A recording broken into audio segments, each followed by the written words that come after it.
একই উইকেট তৈরি বাদ দিয়ে মাটির ঘর লেপছেন নাকি টনি হেমিং? মিরপুরের ২২ গজে যেন ফুটিয়ে তুলছেন চিরায়ত গ্রাম বাংলার ছবি। মাটি দিয়ে লেপে দারুণ এক ঘর তৈরি হচ্ছে। তবে এটা ঘর না, উইন্ডিজ বধের এক মঞ্চ। পাশেই দাঁড়িয়ে স্পিন কোচ মুশতাক আহমেদ, চোখে মনোযোগ। ভাবছেন হয়তো এমন উইকেট কি কখনো আগে দেখেছেন? মিরপুরের এই উইকেট দেখে তো ড্যারেন স্যামির মাথায় হাত। ব্যাটে বল লাগানোই দেয় এমন পিচে। কিন্তু হ্যামিংয়ের এই মাটিলেপা উইকেটেই টাইগাররা গড়ে তুলছে তাদের যুদ্ধ মঞ্চ। ইংলিশ লেখক জন লিলির সেই উক্তি মনে আছে, everything is fair in love and war. এই সিরিজটাও টাইগারদের জন্য একরকম যুদ্ধই বটে।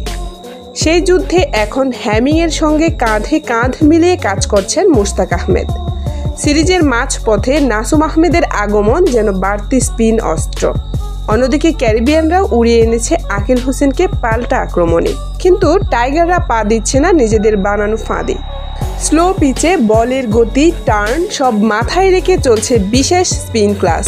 বল চোখে রেখে পা ও শরীরের নিখুঁত সমন্বয়ে মোকাবেলা করছে ব্যাটাররা। সিরিজে এখন ১-০তে এগিয়ে বাংলাদেশ।